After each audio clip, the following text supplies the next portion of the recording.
Part 2. Wood witches were plenty nice once you got to know them, which was winning, as Willa the Wood Witch was the only witch which whipped up rapping in the whole Wilder Wood, which was a relief. Wood witches, like all the witches you know, dealt in magic. But in the wood, and indeed around the world around, dabblers in magic were a fairly common sort. Witches distinguished themselves with what some would call a general interest. Others, feeling less charitable, might call it a lack of focus. They almost always had a solid grasp on the basics of alchemy, artificery, and apothecary, but never enough to take on any of those titles properly. Generally, they'd find some area that suited their tastes and would develop little bits of magic around it, but always outside the purview of the ivory towers, universities, and foundries. Witches, and woods witches especially, they worked magic with the earth. Artificers certainly could craft devices that worked the earth, no problem. But if you wanted magic that worked with the earth itself, well, then, my friend, you needed a witch. And given the list from Declan, that is exactly what Felicity Broadfeather needed next. 1,000 sheets of paper was quite the order, but so was their vision. So they needed Willa. On the very next morning, Felicity and the Howdy Bunch flew through the crisp, clear light towards a very peculiar bit of the Wilder Wood. Some called it the Quaking Forest, home to the paper trees. It was a fair morning's flight off north and east, but the birds seemed eager for a good flap, so they all took to the journey with a light-hearted zeal, weaving lazily between the smooth trunks of the forest's heights, humming breezy carols as they flew. The light was what first began to betray their entry into the quaking forest, as the canopy here became fully leafless, rather than the mix of bare branches and evergreen thicket seen in much of the rest of the wood. Here the great hided titans of the wood gave way to ashen behemoths. The trees rose nearly as tall as they did in 12 trees, but they were of an entirely different sort. They were all columns of slim trunks sliding skyward, unbroken by a single branch. In the high canopy, their branches finally broke out into a riotous crown. In summer, they put forth small, round, shifting leaves that sounded like pattering rain as they turned in the wind. To see it from afar, the trees seemed to reverberate with the very vigor of life itself, hence the quaking forest. Importantly for our quartet today, though, the trees were also hided by smooth white bark that peeled off in papery sheets, hence the paper trees, and hence their journey. As the canopy gave way to the leafless crown of this pocket of the wood, the light seemed to brighten and brighten more as it reflected off the silvery white bark of the trees. The trees climbed skyward, their papery hides were only broken by the dark gray bowls of branches long since broken, leaving behind hundreds of eye-like knots up and down the trunks that looked out curiously at the world. Some said those eyes let the trees see right into you and made the paper trees the wisest in all the wood. Those people were fools, though, not knowing the wisdom that an old redwood held, a wisdom of the bones of the earth itself. At least that's what Felicity thought, though she may have been a bit partial. Here the heights of the wood seemed to open a bit more, with the trunks thinning compared to the behemoths that surrounded. And the Howdy Bunch's flight path went from wandering to lackadaisical, circling up and down around the slender towers as they stared in slack-jawed awe. They'd never seen anything like it. Though they'd spent their whole lives near trees even larger, here perspective seemed to shift, and suddenly the lofting heights that had long grown mundane once again became staggering and magnificent. Even Felicity had to admit it was an incredible corner of the wood to visit. She hadn't been in some time, and it never failed to astonish, not least on a bright and cheery winter's day such as this, with the Argentine light sifting through the tangled branches above. The air was serene and bitingly crisp, alight with glinting flashes as flakes too light to find a proper landing place swirled up and down between the trees.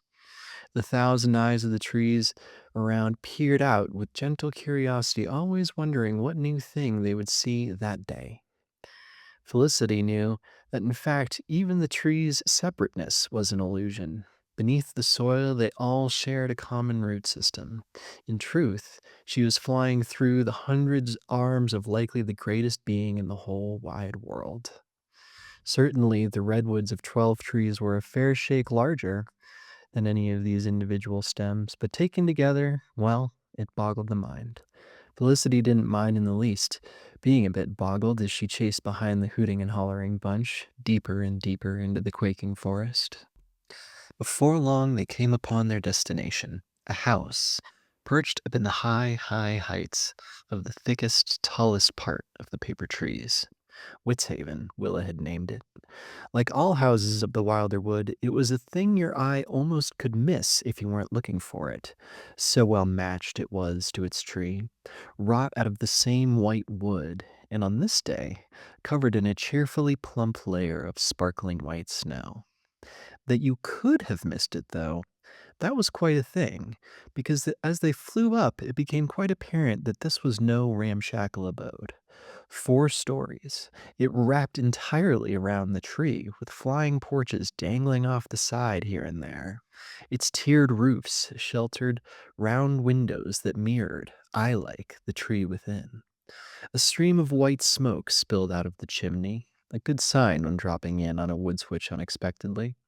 If anything, she'd likely be sitting down for a mug of afternoon tea. Felicity and the Howdy Bunch alit on the lowest porch of the August residence. The birds flapped up to find a place to roost, and the children lined up neatly behind Felicity as she raised her hand to knock on the sunny yellow door set with another eye-like window. It was their first encounter with a witch, after all. They didn't quite know what to expect. Felicity, on the other hand, knew to try and not expect anything at all. Willa was a witch which enjoyed a good bit of fun whenever she could have it. So Felicity wasn't terribly surprised when she went to knock and the door jumped back on its hinges, getting out of the way on its own accord, inviting them in. Willa? Hello? Felicity called, getting a feeling this wasn't going to be so easy. The vision of a comfy old witch sipping in her tea in her kitchen, more a figment of your and my imagination than the situation at hand. They stepped inside the witch's tidy, airy house, and the door swung primly shut behind them. On this first floor, all was quiet and neatly put away. Down here, Willa did the work of turning the paper tree's bark into the goods she sold at market. On a working day, the whole floor would be a bustle, with just one dancing witch at the center of it all. Every piece of equipment cleverly designed and laid out and built and magically inlaid to allow their creator to do the work of a dozen. Not so today, all laid at rest, eagerly awaiting their conductor to bring them to life in the soft light from the surrounding windows. "Where is she, Miss Felicity?" a small voice whispered. "I'm thinking, my friends," Felicity whispered as she tiptoed forward past all the paper-making machinery, "that we have ourselves a game of hide and seek on our hands." 3 small gasps behind her painted a smile on Felicity's face. "Fan out and try to find her, but remember, Willa's a witch. She could be anywhere, in anything." The Howdy Bunch took to their task with gusto, and soon they were all climbing up to the next level of Witshaven in search of their host. Here Willa made her bedrooms, storerooms, and a cozy lower den warmed by a pudgy iron stove. Such was a very witchy trait of Willa's, always having room for company, even as she chose to live her life out over an hour's fly from the nearest town. But such was her right when her multifaceted talents had built her such an incredible home. To have 4 floors, extra rooms, and an extra den, not to mention 2 stoves, was quite a thing. The Howdy Bunch looked out in wide-eyed wonder, because here Willa's magic was alive and on full display. Everything crafted by her nimble fingers putzed merrily upon its business, guided by no hand they could see. The iron stove decided it needed a little more fuel and so opened its feeder hatch to let a length of log slide in off a filled hopper, only belching a little smoke into the room in the process. For all her ingenuity, Willa was still a witch, and witches never had enough money for diamonds to help with their artificing. And as we all know, without a bit of diamond in their making, magical artifices, tinctures, constructions, potions, and contraptions, well, they were prone to go a little off. They heard a sound coming down the hall. Hucka-chucka, hucka-chucka, hucka-chucka, hucka-chucka. And moments later, a wooden scrub brush came scrubbing its way along the floor. No doubt it came from the wash basin upstairs and had gotten loose after finishing with the dishes, only to take off according to its whims. Felicity placed the brush in her pocket lest it scrub its way right out the front door and into the wood beyond. On the crafting table around the corner, a pair of silvery scissors was snip, snip, snipping away, having left behind the paper stars they had been cutting, and now were trimming up a pile of old rags into ornate patterns. These Felicity left as they were, lest they take after her good winter cloak. Chuckles behind her had Felicity turn to see a pair of knitting needles clacking away at their good work of knitting a buff right around Willa's cat, a fat orange tabby who was likely not to be best pleased when she woke up to find herself entrapped by rogue knitting needles. These Felicity left also because, well, it was indeed a pretty funny sight. They all made their way through the maze of rooms on the second floor as well, once again with no luck, before they headed upstairs. The third floor of Witshaven held the kitchen, dining, pantry, and a sitting room, all lined by more eye-shaped windows. This was the heart of the home. Here, everything danced alive with magical purposes of their own. The teapot filled itself with water and settled upon the cook stove. A knife chopped away at a pile of carrots and onions for the evening supper, only taking occasional chunks out of the cutting board. Plates, now scrubbed and long forgotten by the scrub brush, rolled and tumbled along to set themselves neatly on their shelf, barely chipping along the way. A squat brown toad hopped left and right on the counter, dodging between the plates. It was all a joyous ballet, simple, happy magic. The Howdy Bunch was struck fully silent as they watched it all in awe. Indeed, nothing could be more magical in the eyes of children than an honest-to-goodness witch's home. Wait, you might be thinking, a toad? Felicity had a similar thought and turned back, and then turned up the corners of her mouth. Clever witch. She picked up the toad, which croaked happily and looked up at her expectantly. "What are you doing with that warty old toad, Miss Felicity?" one of the bunch wondered. "Don't you guys know, if you kiss a toad, they're liable to turn into a princess?" "Yeah, but we're not looking for a princess. We're looking for a witch," one responded. "Still, can't hurt to try." Felicity held up the toad to Harper, she thought. In response, she got a grossed out face with a stuck out tongue. Blech. "Chicken, I'll kiss it," said one of her brothers, Felicity thought, and pecked the toad right on its warty forehead. It gave a croak once, twice, 3 times, and hopped off across the kitchen table, and in a flash turned into a smiling woods witch rolling with laughter. "Very good, young Miss Broadfeather, very good indeed," Willa chuckled with more than a little impish glee in her eyes, as the Howdy Bunch all vaulted back a good 3 strides. Now they shoved and jostled to each hide behind the other, and nearly went tumbling back down the stairs. "You're right to be scared, little ones. You never should enter a witch's house without permission," Willa croaked in her now human voice, somewhat menacingly. The jostling stopped, and the 3 pairs of scared green eyes beamed up pleadingly. Then Willa burst into another fit of cackling laughter. "Good news for you all, Harrier children, that your friend Felicity here has a standing invitation." Felicity sighed and gave the squat little witch a deep hug. Willa only came up just below Felicity's shoulder, not much taller than the kids, and was nearly as wide as she was tall, in a warm, cheery sort of way. Like most woods folk, her hair had been deep auburn that in the sun would streak up towards burnished gold. Nowadays, though, it was all chased through with coarse, silvery grays. Willa seemed to delight in the change, and wore her hair pulled loosely back in a great, crazed shock. Her eyes, set in a kindly wrinkled face, shone out the color of soft moss on a spring's morning, and her mouth seemed forever set in a companionable smile. Her clothes were simple and heavily mended. This was a woman that knew that to fix was better than to buy. She leaned in and gave Felicity a fearsome squeeze. "It's good to see you, my dear," Willa gushed, "and just in time for tea." On cue, the teapot on the cook stove began to trill a merry song, and the witch looked over at the children. "Henny, if you don't mind." On the counter, 4 teacups and a pot rolled down off the shelf and presented themselves before a canister filled with the witch's own brew, a sharp and warming red tea that smelled like the musk of the forest in high summer.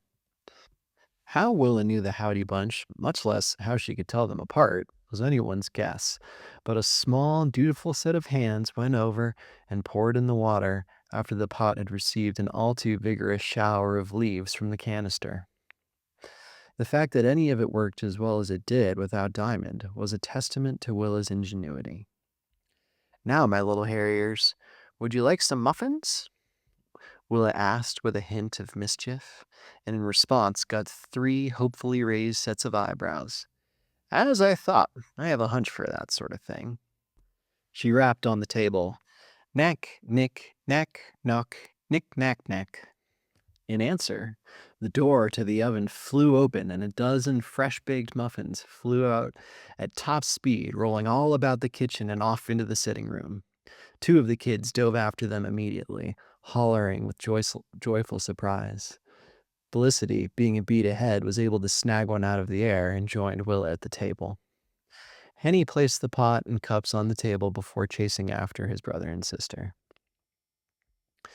Willa's face creased into a well-worn grin as the Howdy Bunch hollered and hooted, trying to pin down the ambulatory muffins. She asked, "Now, my dear, what brings you out to my little corner of the wood today? Other than keeping the little ones out from underfoot, of course." "Well, Willa, you see, we have a plan to make this midwinter more special than any before, but for this plan, we need paper, and a lot of it." Felicity got straight to business. "A plan? Tell me more," Willa asked, pouring the tea and sending the warm aroma of fresh earth swirling through the air. "Well, actually, we're keeping it a bit quiet for now. Best to maintain the surprise." "A secret plan? Oh ho ho, even better. No wonder you have that bunch behaving so well. Who wouldn't want to be part of a secret Mother Night plan?" She drummed her fingers together with mischievous interest. "Well, fortunately for you all, I am a woods witch, which makes paper, and I certainly have a lot of it." Felicity knew well the generosity of the woods folk and jumped in, ahead of an offer.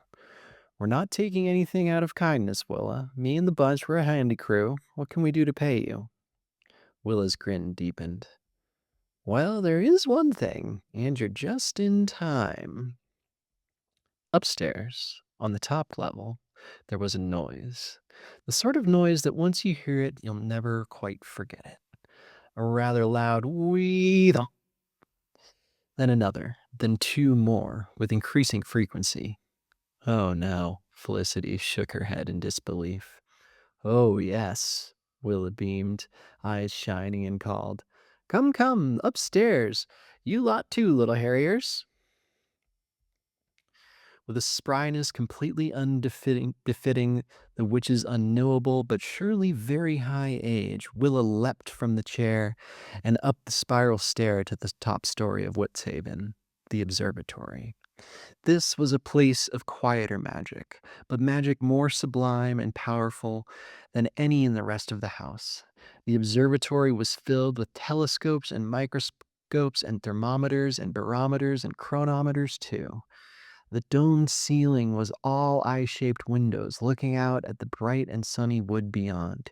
Here, Willa watched the stars and the trees and time itself, and today it was under attack.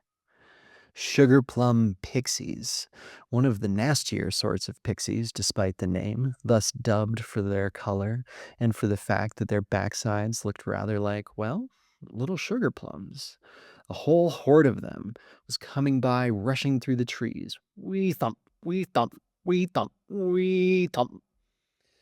They flew unflinchingly right into the precious glass dome of the observatory, bouncing off with a shrill giggle before flying on, sometimes only to turn around and come crashing in again.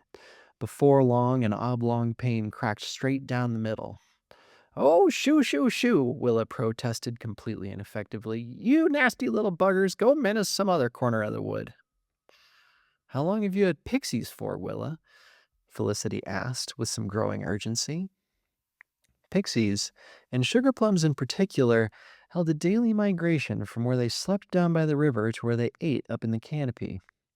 Like all members of the wilder wood, they played a welcome role in the ecosystem, eating bugs and little fruits and turning it into healthy fertilizer for the forest floor. Well, welcome until your house got into their path of their daily migration. For weeks, sometimes months at a time, the horde of pixies would come right on by your house in their raucous, reckless mob. Same time, every day. Breaking windows, knocking down gutters, tearing up shingles, and generally being a menace. Though they only weighed as much as a large field mouse, they flew fast enough to do some serious damage, especially if left unmitigated.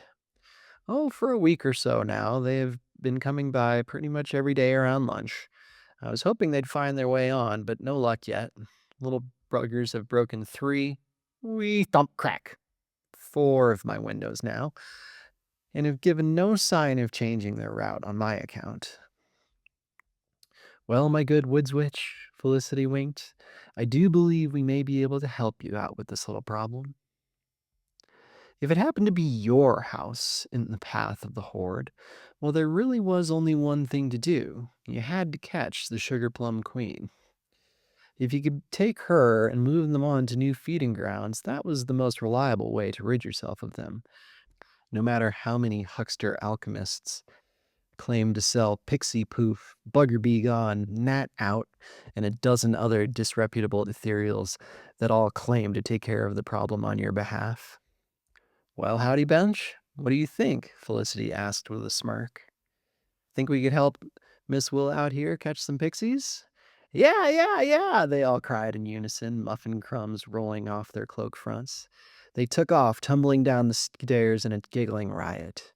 Felicity chased behind as best she could. "There'll be some nets down by the door," Willa called behind them, cackling wildly. Nets in hand, Felicity and the bunch took to the air to try and survey the situation. Things looked even worse from outside than they did inside. Woodshaven was all but wholly engulfed in the little plum butts of the pixies buzzing back and forth on their gossamer wings, little voices laughing wildly as they careened to and fro, knocking into anything that had the misfortune of being in their way. And still more came. A stream of them flowed up from the lower forest to join the fray. They didn't seem to be any particular hurry to leave the witch in her peace.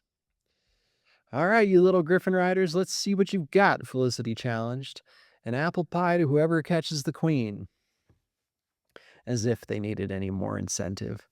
The 3 woods children were off like a shot, streaking, dodging, banking, diving, swinging their nets wildly.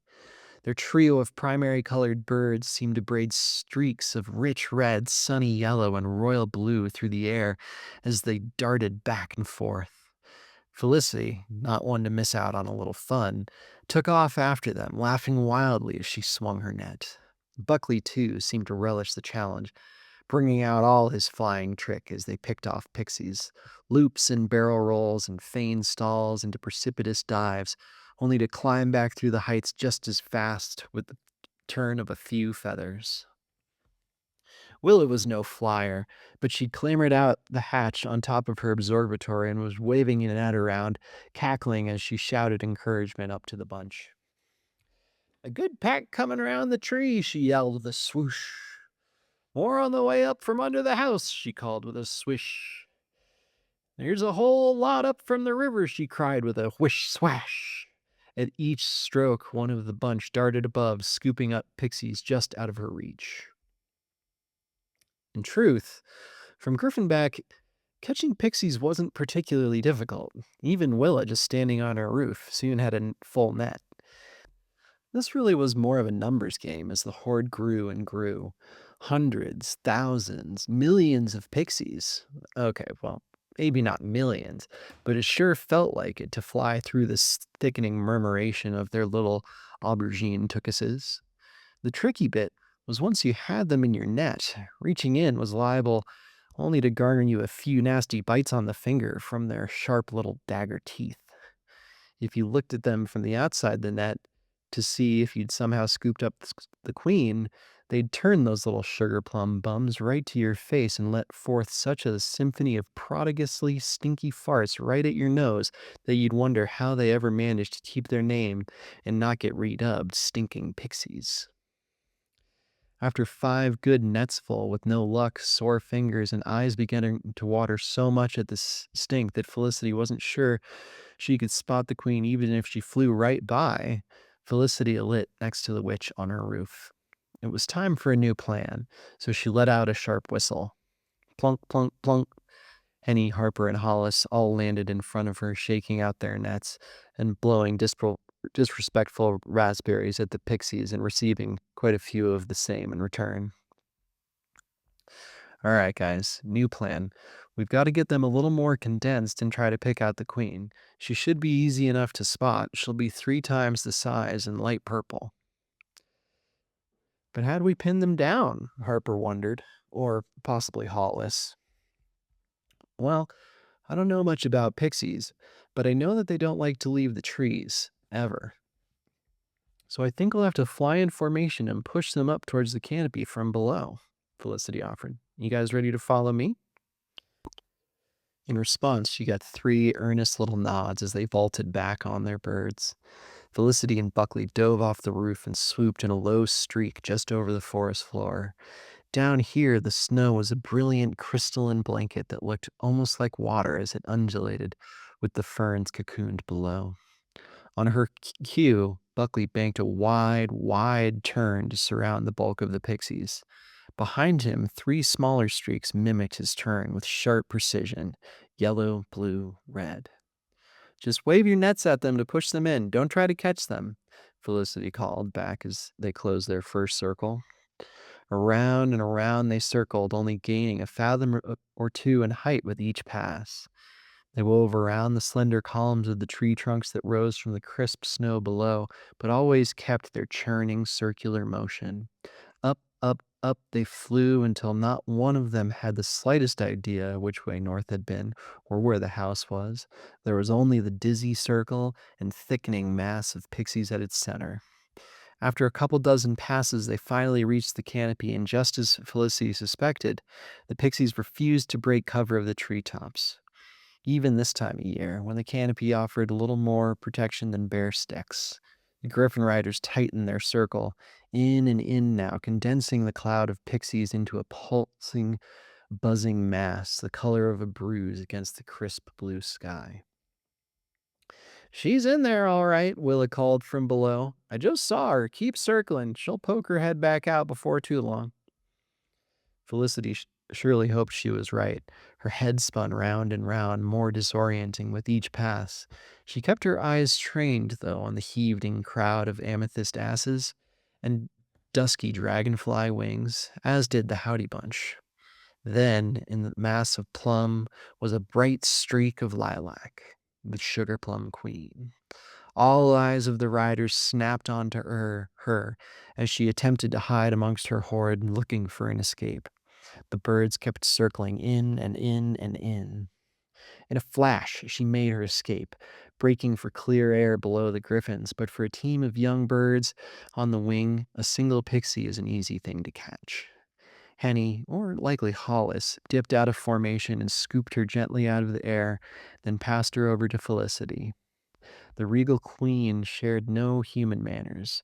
She gnashed her teeth at her captor, tore at the bonds of her entrapment, and let forth such a cloud of loud and acrid flatulence that Felicity nearly dropped the net as she tried to hold it away from her face. But for all that, once you have the queen, a pixie horde is a pretty darn easy thing to deal with. They streamed along behind with vengeance in their hearts for their captured queen in a long periwinkle procession as Buckley easily kept ahead, and Felicity began to look for a new feeding ground for the tiny, stinking abominations. They found it a few leagues west, just at the edge of the quaking forest, a stand of redwoods topped with bunches of blinkberries, frozen, but still plenty ready for the picking of the pixies. Felicity gently knocked the queen out of her net as the little royal surveyed her new lands. Certainly she would be happy. This was surely better than whatever they'd been trying to eat amongst the paper trees. But a pixie can never show appreciation. The sugar plum queen blew Felicity a raspberry and said farewell with a final squeaking tushy trumpet. And so Felicity and the Howdy Bunch completed their act of service.